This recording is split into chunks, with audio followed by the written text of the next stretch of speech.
तांसी जीर्णानि यथा विहार नवानि गृहाति नरोपराणि तथा शरीरानि विहाय जीर्णा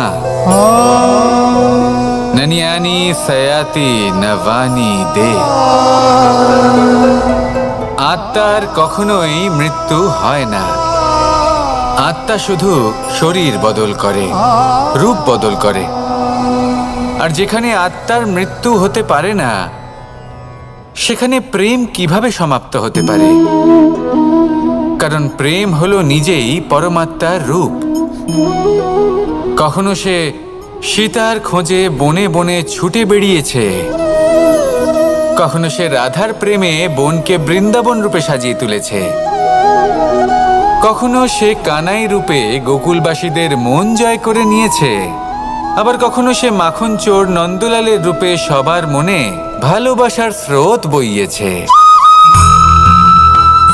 কখনো নিজের হাতে বাঁশি নিয়ে তাতে ভালোবাসার সুর তুলেছে, আবার কখনো নিজের আঙুলে সুদর্শন চক্র ধারণ করে ধর্ম এবং প্রেমের বিরোধীদের সংহার করেছে।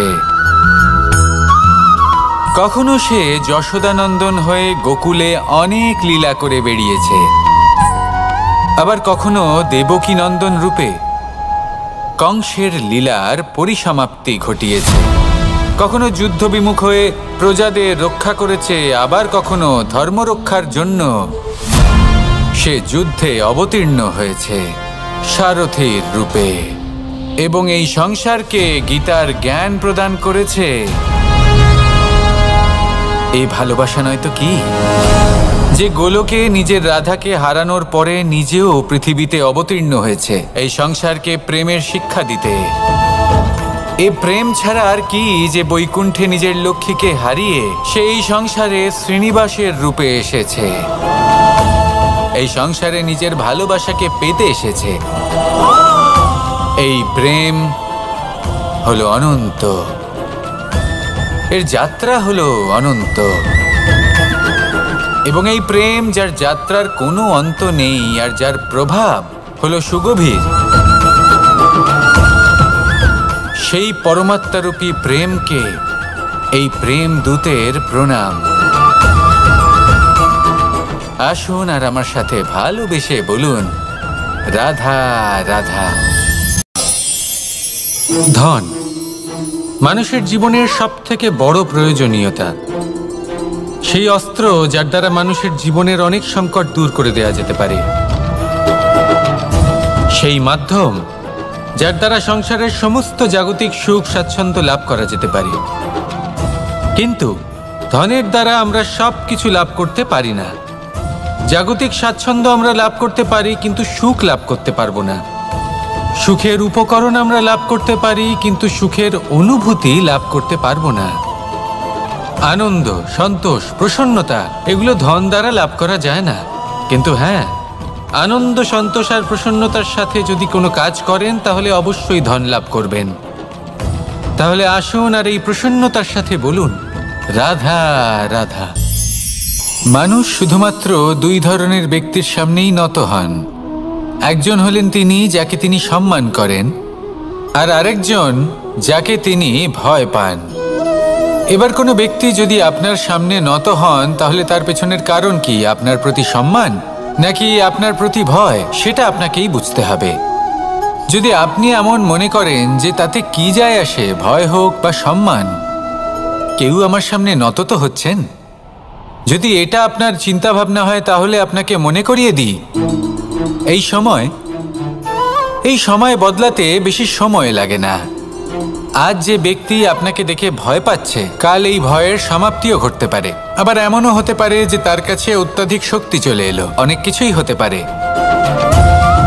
তাই মনে রাখবেন, যে মাথা ভয়ের কারণে নত হয় তা সময় এলে সবার আগে বিরোধিতা করতে পারে, আর যে মাথা সম্মানের কারণে নত হয় আপনার জন্য নিজের শিরচ্ছেদও সে করতে পারে। তাই সকলকে আপন করে নিন, কিন্তু ভয় প্রয়োগ করে নয়। কর্ম করুন এবং সম্মান অর্জন করুন। শুধু এটাই করুন আর আমার সাথে ভালোবেসে বলুন, রাধা রাধা। আমাদের জীবনে গুরুজনেরা, জ্ঞানী মানুষজন সবসময় একটা কথা বলেন, ধৈর্য ধরো। শুধুমাত্র দুটো শব্দ, কিন্তু কতটা বিশাল সেটা বোঝার চেষ্টা করুন। ছোট একটা অস্ত্র হাতে নিন এবং একটা বিশাল পর্বতে নিরন্তর প্রহার করতে থাকুন, ধৈর্য ধরে সেই কাজ করতে থাকুন। এমন একদিন আসবে এই বিশাল পর্বতে আপনি একটা পথ তৈরি করবেন। কোনো ধনুর্ধর যখন নিজের বিদ্যা অর্জন করেন তখন তাকেও ধৈর্য ধরতে হয়, তার নিজেকে সময় দিতে হয়, তবেই সে ধনুর্বিদ্যা শিখতে পারে। সেইভাবে আমাদের জীবনেও ধৈর্য ধরার খুব প্রয়োজন। পরিবারে ধৈর্য রাখতে পারলে তাহলে আস্তে আস্তে দেখবেন প্রেম বৃদ্ধি পাচ্ছে। সমাজে যদি ধৈর্য রাখতে পারেন তাহলে আস্তে আস্তে এই সমাজ আপনাকে সম্মান করবে। যদি নিজের জীবনে ধৈর্য রাখতে পারেন তাহলে নিজে থেকেই আত্মবিশ্বাস বাড়বে, নিজের বিকাশ হবে। জীবনে সবই সম্ভব যদি ধৈর্য রাখতে পারেন। হয়তো আস্তে আস্তে হবে, কিন্তু হবে অবশ্যই। শুধু ধৈর্য রাখুন, কারণ ধৈর্যই সবথেকে বড় পুঁজি। আসুন আর আমার সাথে ভালোবেসে বলুন, রাধা রাধা। কোনো এক সময়ের ঘটনা এটা। মা এবং বাবা হাটে গিয়েছিলেন, তখন আমি আর দাদা গিয়েছিলাম গরু চড়াতে।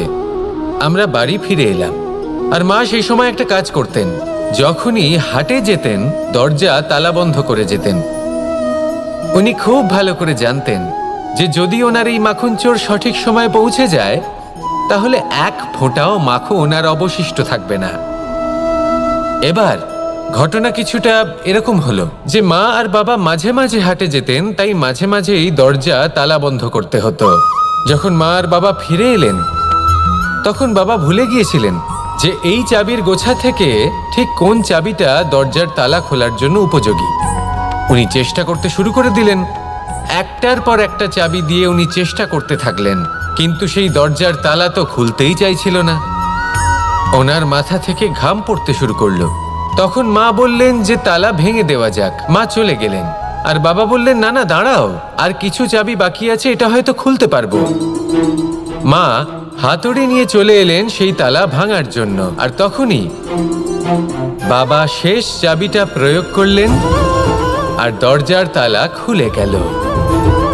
যদি উনি চেষ্টা না করতেন তাহলে এই তালাটাও ভেঙে যেত আর চাবিটাও নষ্ট হয়ে যেত, ঠিক কিনা? এবার এই ঘটনাটা আমি দেখেছিলাম, আর আমার মনে হলো যে কখনো কখনো এই চাবির গোছার মধ্যে থেকে শেষ চাবিটাও কিন্তু জীবনের দরজা খুলে দিতে পারে।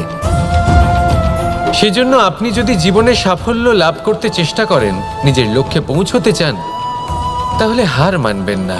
হয়তো দেখবেন আপনার পরবর্তী প্রচেষ্টা বা এই অন্তিম প্রচেষ্টা আপনাকে সাফল্যের পথে নিয়ে গেল। তাই নিরন্তর প্রচেষ্টা করতে থাকুন, জীবনে সাফল্য লাভ করুন, আর আমার সাথে ভালোবেসে বলুন, রাধা রাধা। মানুষ নিজের জীবনে সেই সব কিছু লাভ করতে পারে যা সে কামনা করে। শুধু প্রয়োজন হলো ইচ্ছে এবং সিদ্ধান্তের। এবার এই ইচ্ছে আসলে কি? সেটা হলো এই মনে প্রকট হওয়া একটি ভাবনা, একটি আবেগ। শুধু তা দিয়ে কিছুই হয় না। যখন সেই ইচ্ছের সাথে দৃঢ় প্রতিজ্ঞা জুড়ে যায় তখন বিষয়টা এগোতে থাকে।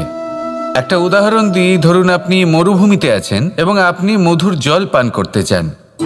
এটা হলো শুধুমাত্র আপনার মনের একটি ইচ্ছে। যখন এই ইচ্ছের সাথে সিদ্ধান্ত জুড়ে যায় তখন আপনি সেই মরুভূমিতে গর্ত খুঁড়তে চেষ্টা করেন। আর যখন এই সিদ্ধান্তের সাথে নিষ্ঠা জড়িত হয় তখন আপনাকে সেই জল লাভ করার থেকে কেউ বাধা দিতে পারে না। ইতিহাস এটার সাক্ষী, যিনি নিশ্চিত করেছেন তিনি সেই সব কিছু লাভ করেছেন যা তিনি লাভ করতে চেয়েছেন। সেই জন্য ইচ্ছে থাকা খুব দরকার, কিন্তু তাকে সিদ্ধান্তের সাথে জুড়ে নিন। সিদ্ধান্তকে নিশ্চিত করে ফেলুন, সব কিছু লাভ করবেন। আর তখন এই মন প্রসন্ন হয়ে বলবে, রাধা রাধা। বনের মধ্যে যদি আপনি কোনো বিষাক্ত সাপ দেখেন তাহলে কি করবেন? আপনি তখনই তার থেকে দূরে পালাতে চেষ্টা করবেন। আর এটা কেন করবেন? নিজের রক্ষার্থে। এই কথা আমি নয় মেনে নিলাম, কিন্তু নিজের জীবনে এটা করেন না কেন? আপনি যেখানেই যান, যে স্থানেই যান না কেন, প্রত্যেক সময় প্রত্যেক মুহূর্তে এমন বিষাক্ত সাপ আপনি অবশ্যই খুঁজে পাবেন। আর সেই সাপ নয় যাদের আপনি বনে খুঁজে পাবেন, এরা হলো সেই সাপ যা আপনাকে পাপ করতে বাধ্য করবে। আপনার অন্তরের বাসনা, ক্রোধ, অহংকার, লোভ, ঈর্ষা এদের বৃদ্ধি ঘটাবে। দেখুন, বনের এই সাপ আপনাকে একবার ছেড়ে দিতেও পারে, ছোবল নাও মারতে পারে, কিন্তু এই যে পাপরূপী সাপ আছে তা অবশ্যই ছোবল মারবে। কর্ম যদি করেন তাহলে অবশ্যই ফল পাবেন। সেই জন্য যখনই কোথাও যাবেন, যদি এমন কাউকে দেখেন, যদি এমন কিছু দেখেন যে আপনাকে পাপ করতে বাধ্য করছে, তাহলে সেই মুহূর্তে সেখান থেকে পালিয়ে যান। যেমন বনের সাপ দেখে আপনি পালাতে থাকেন। সৎকর্মের রক্ষা অত্যন্ত আবশ্যক। আসুন আর আমার সাথে ভালোবেসে বলুন, রাধা রাধা। এই সংসারের সব থেকে বড় সুখ কি? কেউ বলবেন নিজের লক্ষ্য প্রাপ্ত করা, কেউ বলবেন ধন উপার্জন করা, কেউ বলবেন নিদ্রাই সব থেকে বড় সুখ, কেউ বলবেন রাজ্য লাভ করা, আবার কেউ বলবেন মাতার হাত থেকে খাবার খাওয়া,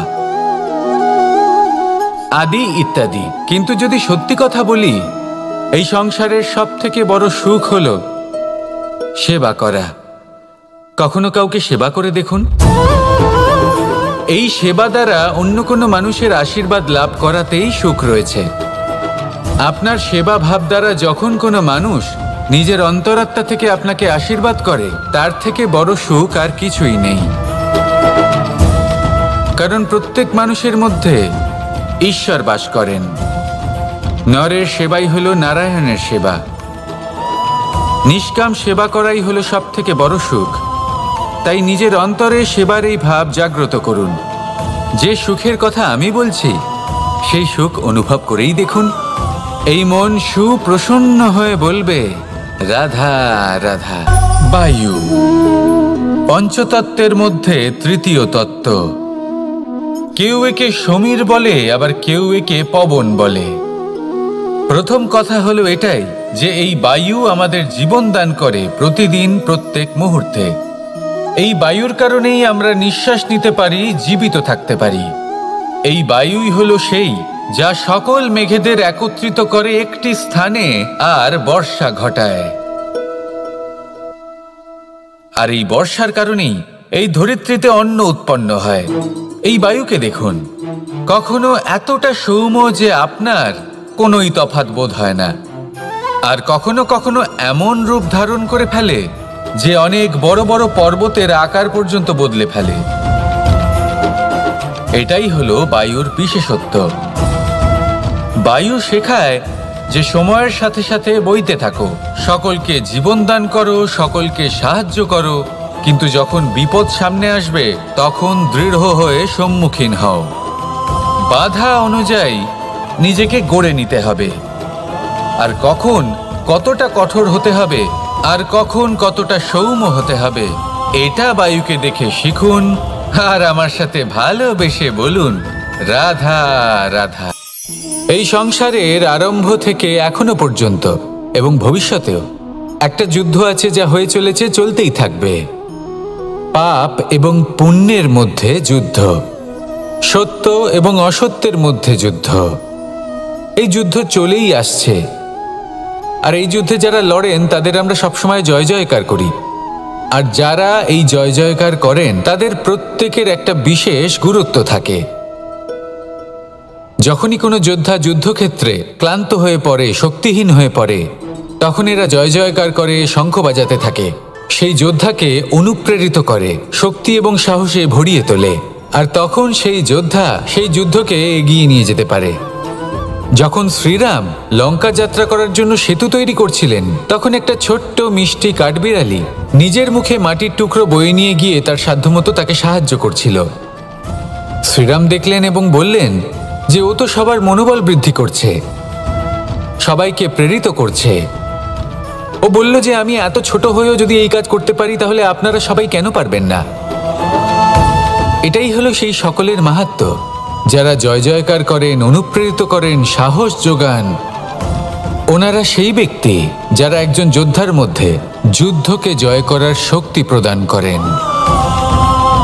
আসুন আমার সাথে ভালোবেসে বলুন, রাধা রাধা। কোকিলের ডাক শুনে আমার মন প্রফুল্ল হয়ে ওঠে। কোকিল হলো আমার অত্যন্ত প্রিয়। এরকমই আরও একটা পাখি আছে, কাক। একদিকে কাক, অন্যদিকে কোকিল। এদের মধ্যে বেশি পার্থক্য নেই, কিন্তু কোকিলের কণ্ঠ শুনে সবার মন প্রফুল্ল হয়ে ওঠে। কোকিল যখন সামনে আসে তখন মন শান্ত হয়ে যায়, যখন কাক সামনে আসে তখন মানুষ দূরে পালিয়ে যায়। এমন কেন হয়? কারণ হলো বাণী। কোকিলের বাণী অত্যন্ত মিষ্টি, অত্যন্ত মধুর। সেখানেই কাকের বাণী অত্যন্ত কর্কশ শোনায়, আর কর্কশ বাণী শোনা কেউ পছন্দ করেন না। আপনি নিজেকে জিজ্ঞেস করুন, কোনো ব্যক্তি আপনার সাথে কথা বললে তার বাণী মধুর হলে আপনার ভালো লাগে, আর যদি কর্কশ হয় তার থেকে দূরে চলে যেতে ইচ্ছে করে। তাই নিজের বাণীও এইভাবেই মধুর রাখুন, মিষ্টি রাখুন। এ আমারও খুব প্রিয়। আর এটা তখন হয় যখন মনে প্রেম থাকে। মনের মধ্যে প্রেম জাগ্রত করুন, বাণী নিজে থেকেই মধুর হয়ে যাবে। আর কৃষ্ণ নিজে থেকে আপনার কাছে আসবে আর আপনার সাথে বলবে, কি রাধা রাধা। যখন সূর্যের অত্যাধিক তাপের কারণে এই ধরিত্রী শুষ্ক হয়ে যায়, তখন প্রতিবিম্ব আমরা এইভাবে দেখতে পাই। আমরা কোথাও দূরে তাকালে আমাদের মনে হয় সেখানে জল রয়েছে। আমরা যখনই কাছে গিয়ে দেখি তখন দেখি যে সেখানে জলই নেই। তারপর যেই আমরা পেছনে ফিরে তাকাই, আমরা দেখি যেখান থেকে আমরা এসেছি সেখানে জল পড়ে রয়েছে। এবার এই যে মরুতৃষ্ণা, তা কিন্তু শুধুই ভূমিতে নয়, আমাদের ভাবনা চিন্তার সাথেও এটাই হয়ে থাকে, অনেক সময় হয়ে থাকে। যে ব্যক্তি জল লাভ করার আশায় বসে থাকে সে কখনোই জল লাভ করতে পারে না। কিন্তু যে ব্যক্তি জল লাভ করার আশায় নিরন্তর পরিশ্রম করতে থাকে, ঘাম ঝরায়, সেই ব্যক্তি কোনো মরুভূমিতেও জল লাভ অবশ্যই করে। জীবনে যদি আমরা বড় কিছু লাভ করতে চাই তাহলে নিরন্তর পরিশ্রম করতেই হবে। পরিশ্রমের এই মনোভাব অত্যন্ত গুরুত্বপূর্ণ। এই মনোভাব আর দৃষ্টিভঙ্গি এ হলো অন্তরের গুণ।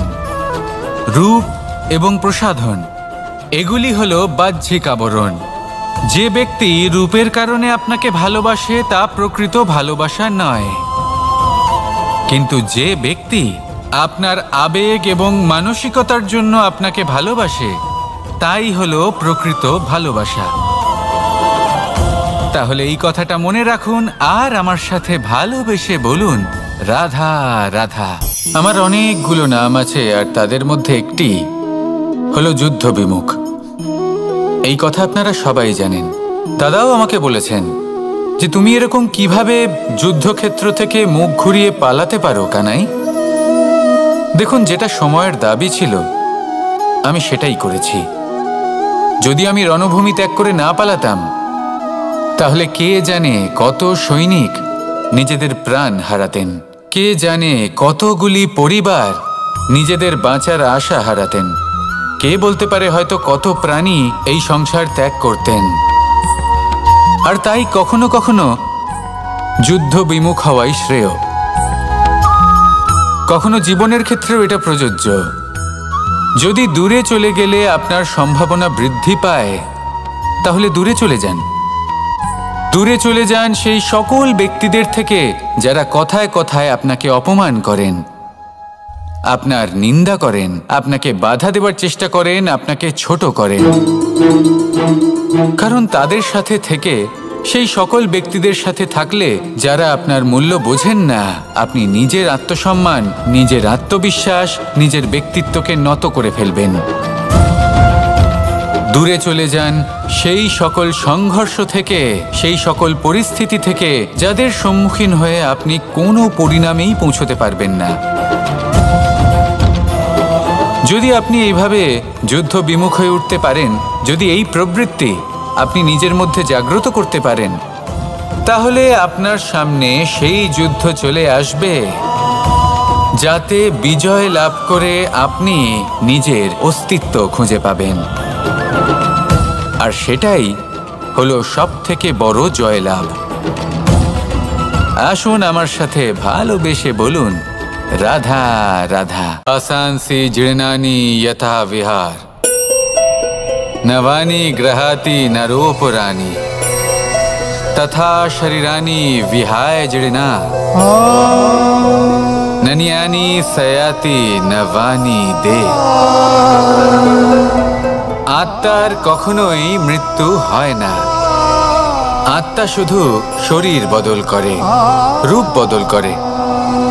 আর যেখানে আত্মার মৃত্যু হতে পারে না, সেখানে প্রেম কিভাবে সমাপ্ত হতে পারে? কারণ প্রেম হলো নিজেই পরমাত্মার রূপ।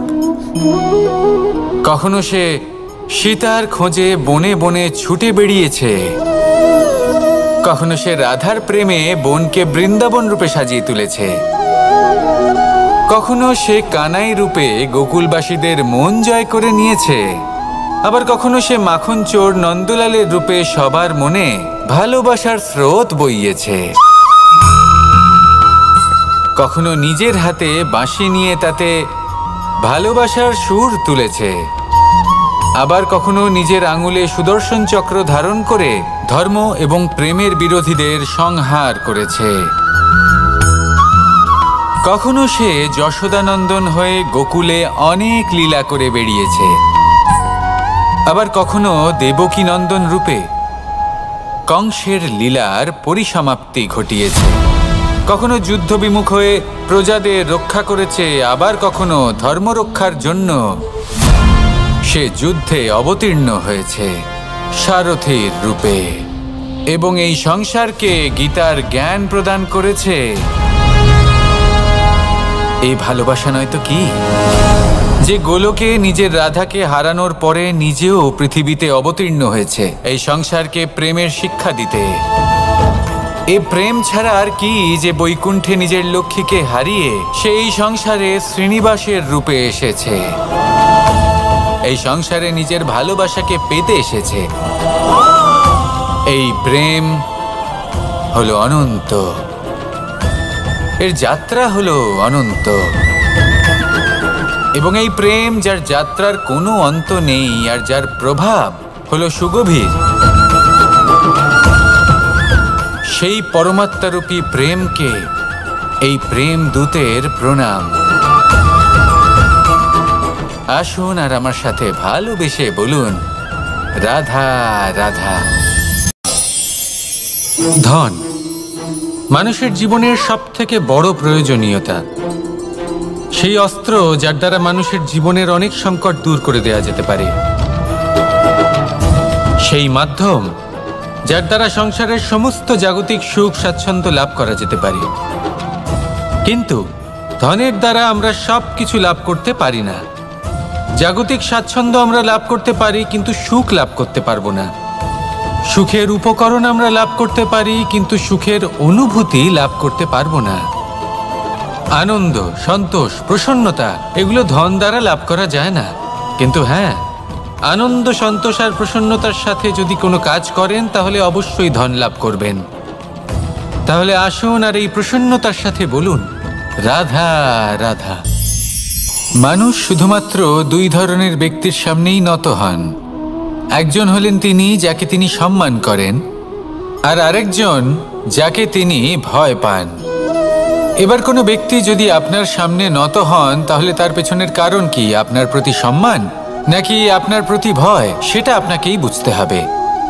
যদি আপনি এমন মনে করেন যে তাতে কি যায় আসে, ভয় হোক বা সম্মান, কেউ আমার সামনে নত তো হচ্ছেন, যদি এটা আপনার চিন্তা ভাবনা হয়, তাহলে আপনাকে মনে করিয়ে দিই, এই সময় বদলাতে বেশি সময় লাগে না।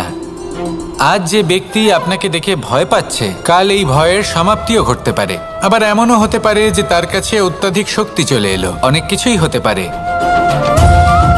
তাই মনে রাখবেন, যে মাথা ভয়ের কারণে নত হয় তা সময় এলে সবার আগে বিরোধিতা করতে পারে, আর যে মাথা সম্মানের কারণে নত হয় আপনার জন্য নিজের শিরচ্ছেদও সে করতে পারে। তাই সকলকে আপন করে নিন, কিন্তু ভয় প্রয়োগ করে নয়। কর্ম করুন এবং সম্মান অর্জন করুন। শুধু এটাই করুন আর আমার সাথে ভালোবেসে বলুন, রাধা রাধা। আমাদের জীবনে গুরুজনেরা, জ্ঞানী মানুষজন সবসময় একটা কথা বলেন, ধৈর্য ধরো। শুধুমাত্র দুটো শব্দ, কিন্তু কতটা বিশাল সেটা বোঝার চেষ্টা করুন। ছোট একটা অস্ত্র হাতে নিন এবং একটা বিশাল পর্বতে নিরন্তর প্রহার করতে থাকুন। ধৈর্য ধরে সেই কাজ করতে থাকুন। এমন একদিন আসবে, এই বিশাল পর্বতে আপনি একটা পথ তৈরি করবেন। কোনো ধনুর্ধর যখন নিজের বিদ্যা অর্জন করেন, তখন তাকেও ধৈর্য ধরতে হয়, তার নিজেকে সময় দিতে হয়, তবেই সে ধনুর্বিদ্যা শিখতে পারে। সেইভাবে আমাদের জীবনেও ধৈর্য ধরার খুব প্রয়োজন। পরিবারে ধৈর্য রাখতে পারলে তাহলে আস্তে আস্তে দেখবেন প্রেম বৃদ্ধি পাচ্ছে। সমাজে যদি ধৈর্য রাখতে পারেন তাহলে আস্তে আস্তে এই সমাজ আপনাকে সম্মান করবে। যদি নিজের জীবনে ধৈর্য রাখতে পারেন তাহলে নিজে থেকেই আত্মবিশ্বাস বাড়বে, নিজের বিকাশ হবে। জীবনে সবই সম্ভব যদি ধৈর্য রাখতে পারেন। হয়তো আস্তে আস্তে হবে, কিন্তু হবে অবশ্যই। শুধু ধৈর্য রাখুন, কারণ ধৈর্যই সব থেকে বড় পুঁজি। আসুন আর আমার সাথে ভালোবেসে বলুন, রাধা রাধা। কোনো এক সময়ের ঘটনা এটা। মা এবং বাবা হাটে গিয়েছিলেন। তখন আমি আর দাদা গিয়েছিলাম গরু চড়াতে। আমরা বাড়ি ফিরে এলাম, আর মা সেই সময় একটা কাজ করতেন। যখনই হাটে যেতেন দরজা তালা বন্ধ করে যেতেন। উনি খুব ভালো করে জানতেন যে যদি ওনার এই মাখন চোর সঠিক সময়ে পৌঁছে যায় তাহলে এক ফোঁটাও মাখন আর অবশিষ্ট থাকবে না। এবার ঘটনা কিছুটা এরকম হলো যে মা আর বাবা মাঝে মাঝে হাটে যেতেন, তাই মাঝে মাঝেই দরজা তালা বন্ধ করতে হতো। যখন মা আর বাবা ফিরে এলেন তখন বাবা ভুলে গিয়েছিলেন যে এই চাবির গোছা থেকে ঠিক কোন চাবিটা দরজার তালা খোলার জন্য উপযোগী। উনি চেষ্টা করতে শুরু করে দিলেন। একটার পর একটা চাবি দিয়ে উনি চেষ্টা করতে থাকলেন, কিন্তু সেই দরজার তালা তো খুলতেই চাইছিল না। ওনার মাথা থেকে ঘাম পড়তে শুরু করলো। তখন মা বললেন যে তালা ভেঙে দেওয়া যাক। মা চলে গেলেন, আর বাবা বললেন, না না দাঁড়াও, আর কিছু চাবি বাকি আছে, এটা হয়তো খুলতে পারবো। মা হাতুড়ি নিয়ে চলে এলেন সেই তালা ভাঙার জন্য, আর তখনই বাবা শেষ চাবিটা প্রয়োগ করলেন আর দরজার তালা খুলে গেল। যদি উনি চেষ্টা না করতেন তাহলে এই তালাটাও ভেঙে যেত আর চাবিটাও নষ্ট হয়ে যেত, ঠিক কিনা? এবার এই ঘটনাটা আমি দেখেছিলাম, আর আমার মনে হলো যে কখনো কখনো এই চাবির গোছার মধ্যে থেকে শেষ চাবিটাও কিন্তু জীবনের দরজা খুলে দিতে পারে। সেজন্য আপনি যদি জীবনে সাফল্য লাভ করতে চেষ্টা করেন, নিজের লক্ষ্যে পৌঁছতে চান, তাহলে হার মানবেন না। হয়তো দেখবেন আপনার পরবর্তী প্রচেষ্টা বা এই অন্তিম প্রচেষ্টা আপনাকে সাফল্যের পথে নিয়ে গেল। তাই নিরন্তর প্রচেষ্টা করতে থাকুন, জীবনে সাফল্য লাভ করুন, আর আমার সাথে ভালোবেসে বলুন, রাধা রাধা। মানুষ নিজের জীবনে সেই সব কিছু লাভ করতে পারে যা সে কামনা করে। শুধু প্রয়োজন হলো ইচ্ছে এবং সিদ্ধান্তের। এবার এই ইচ্ছে আসলে কি? সেটা হলো এই মনে প্রকট হওয়া একটি ভাবনা, একটি আবেগ। শুধু তা দিয়ে কিছুই হয় না। যখন সেই ইচ্ছের সাথে দৃঢ় প্রতিজ্ঞা জুড়ে যায় তখন বিষয়টা এগোতে থাকে। একটা উদাহরণ দিই, ধরুন আপনি মরুভূমিতে আছেন এবং আপনি মধুর জল পান করতে চান। এটা হলো শুধুমাত্র আপনার মনের একটি ইচ্ছে। যখন এই ইচ্ছের সাথে সিদ্ধান্ত জুড়ে যায় তখন আপনি সেই মরুভূমিতে গর্ত খুঁড়তে চেষ্টা করেন। আর যখন এই সিদ্ধান্তের সাথে নিষ্ঠা জড়িত হয় তখন আপনাকে সেই জল লাভ করার থেকে কেউ বাধা দিতে পারে না। ইতিহাস এটার সাক্ষী, যিনি নিশ্চিত করেছেন তিনি সেই সব কিছু লাভ করেছেন যা তিনি লাভ করতে চেয়েছেন। সেই জন্য ইচ্ছে থাকা খুব দরকার, কিন্তু তাকে সিদ্ধান্তের সাথে জুড়ে নিন। সিদ্ধান্তকে নিশ্চিত করে ফেলুন, সব কিছু লাভ করবেন। আর তখন এই মন প্রসন্ন হয়ে বলবে, রাধা রাধা। বনের মধ্যে যদি আপনি কোনো বিষাক্ত সাপ দেখেন তাহলে কি করবেন? আপনি তখনই তার থেকে দূরে পালাতে চেষ্টা করবেন। আর এটা কেন করবেন? নিজের রক্ষার্থে। এই কথা আমি নয় মেনে নিলাম, কিন্তু নিজের জীবনে এটা করেন না কেন? আপনি যেখানেই যান, যে স্থানেই যান না কেন, প্রত্যেক সময় প্রত্যেক মুহূর্তে এমন বিষাক্ত সাপ আপনি অবশ্যই খুঁজে পাবেন। আর সেই সাপ নয় যাদের আপনি বনে খুঁজে পাবেন, এরা হলো সেই সাপ যা আপনাকে পাপ করতে বাধ্য করবে। আপনার অন্তরের বাসনা, ক্রোধ, অহংকার, লোভ, ঈর্ষা এদের বৃদ্ধি ঘটাবে।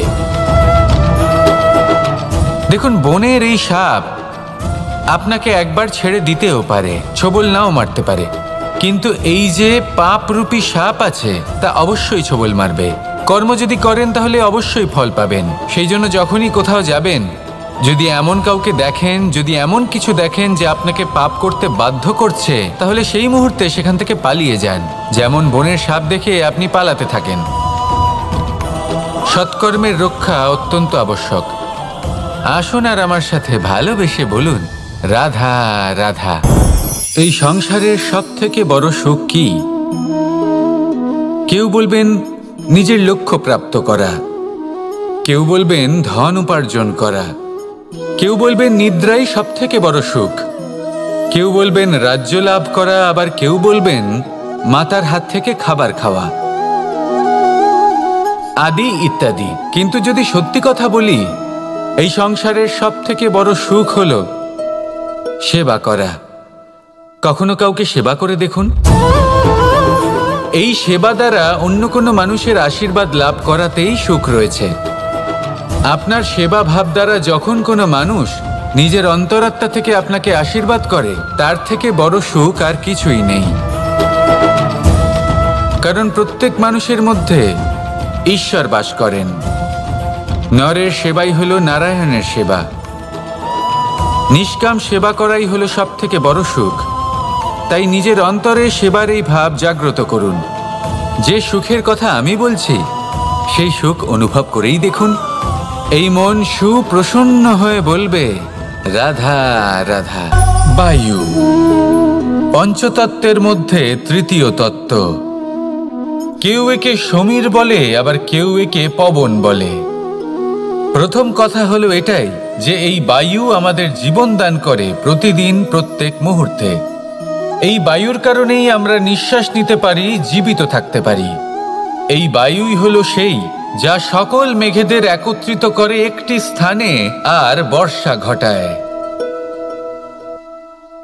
আর এই বর্ষার কারণেই এই ধরিত্রীতে অন্ন উৎপন্ন হয়।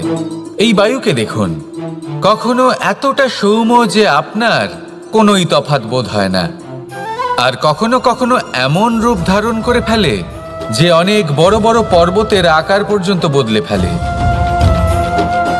এটাই হলো বায়ুর বিশেষত্ব। বায়ু শেখায় যে সময়ের সাথে সাথে বইতে থাকো, সকলকে জীবন দান করো, সকলকে সাহায্য করো, কিন্তু যখন বিপদ সামনে আসবে তখন দৃঢ় হয়ে সম্মুখীন হও। বাধা অনুযায়ী নিজেকে গড়ে নিতে হবে। আর কখন কতটা কঠোর হতে হবে, আর কখন কতটা সৌম্য হতে হবে, এটা বায়ুকে দেখে শিখুন। আর আমার সাথে ভালোবেসে বলুন, রাধা রাধা। এই সংসারের আরম্ভ থেকে এখনো পর্যন্ত এবং ভবিষ্যতেও একটা যুদ্ধ আছে, যা হয়ে চলেছে, চলতেই থাকবে। পাপ এবং পুণ্যের মধ্যে যুদ্ধ, সত্য এবং অসত্যের মধ্যে যুদ্ধ। এই যুদ্ধ চলেই আসছে। আর এই যুদ্ধে যারা লড়েন তাদের আমরা সবসময় জয় জয়কার করি। আর যারা এই জয় জয়কার করেন তাদের প্রত্যেকের একটা বিশেষ গুরুত্ব থাকে। যখনই কোনো যোদ্ধা যুদ্ধক্ষেত্রে ক্লান্ত হয়ে পড়ে, শক্তিহীন হয়ে পড়ে, তখন এরা জয় জয়কার করে, শঙ্খ বাজাতে থাকে। সেই যোদ্ধাকে অনুপ্রেরিত করে, শক্তি এবং সাহসে ভরিয়ে তোলে। আর তখন সেই যোদ্ধা সেই যুদ্ধকে এগিয়ে নিয়ে যেতে পারে। যখন শ্রীরাম লঙ্কা যাত্রা করার জন্য সেতু তৈরি করছিলেন, তখন একটা ছোট্ট মিষ্টি কাঠবিড়ালি নিজের মুখে মাটির টুকরো বয়ে নিয়ে গিয়ে তার সাধ্যমতো তাকে সাহায্য করছিল। শ্রীরাম দেখলেন এবং বললেন যে ও তো সবার মনোবল বৃদ্ধি করছে, সবাইকে প্রেরিত করছে। ও বলল যে আমি এত ছোট হয়েও যদি এই কাজ করতে পারি তাহলে আপনারা সবাই কেন পারবেন না। এটাই হলো সেই সকলের মাহাত্ম্য, যারা জয় জয়কার করেন, অনুপ্রেরিত করেন, সাহস যোগান। ওনারা সেই ব্যক্তি যারা একজন যোদ্ধার মধ্যে যুদ্ধকে জয় করার শক্তি প্রদান করেন। আসুন আমার সাথে ভালোবেসে বলুন, রাধা রাধা। কোকিলের ডাক শুনে আমার মন প্রফুল্ল হয়ে ওঠে। কোকিল হলো আমার অত্যন্ত প্রিয়। এরকমই আরও একটা পাখি আছে, কাক। একদিকে কাক, অন্যদিকে কোকিল। এদের মধ্যে বেশি পার্থক্য নেই, কিন্তু কোকিলের কণ্ঠ শুনে সবার মন প্রফুল্ল হয়ে ওঠে। কোকিল যখন সামনে আসে তখন মন শান্ত হয়ে যায়, যখন কাক সামনে আসে তখন মানুষ দূরে পালিয়ে যায়। এমন কেন হয়? কারণ হলো বাণী। কোকিলের বাণী অত্যন্ত মিষ্টি, অত্যন্ত মধুর। সেখানেই কাকের বাণী অত্যন্ত কর্কশ শোনায়, আর কর্কশ বাণী শোনা কেউ পছন্দ করেন না। আপনি নিজেকে জিজ্ঞেস করুন, কোনো ব্যক্তি আপনার সাথে কথা বললে তার বাণী মধুর হলে আপনার ভালো লাগে, আর যদি কর্কশ হয় তার থেকে দূরে চলে যেতে ইচ্ছা করে। তাই নিজের বাণীও এইভাবেই মধুর রাখুন, মিষ্টি রাখুন। এ আমারও খুব প্রিয়।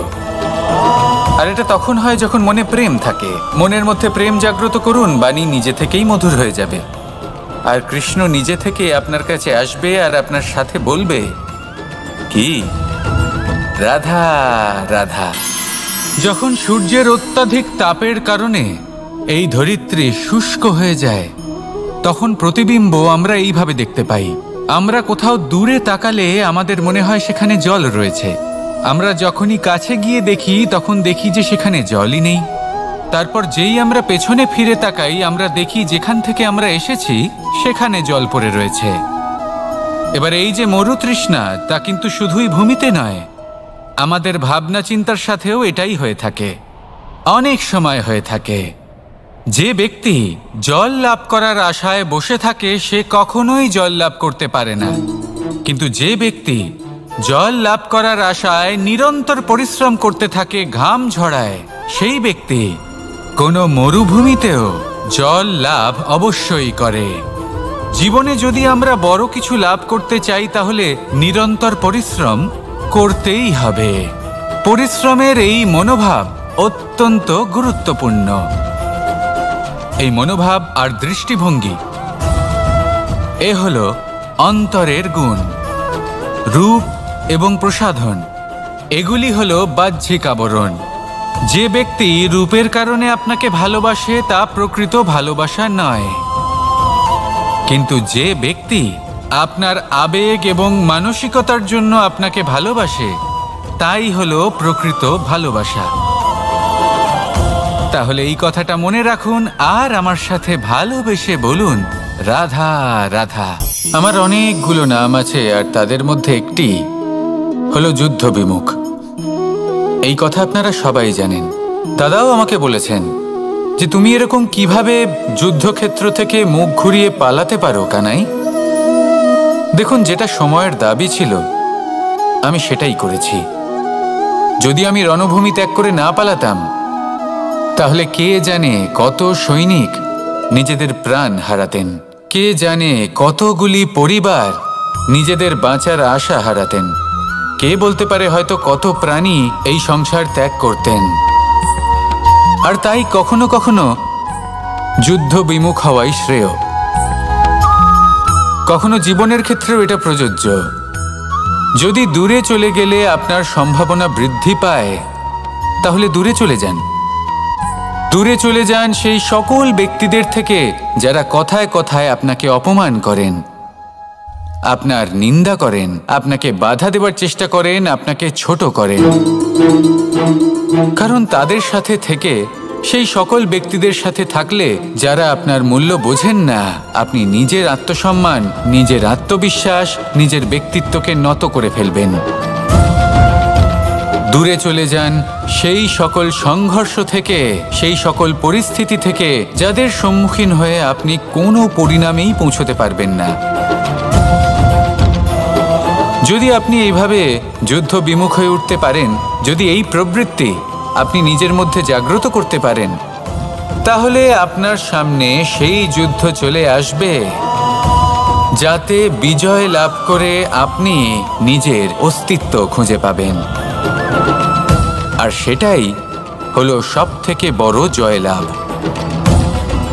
আসুন আমার সাথে ভালোবেসে বলুন,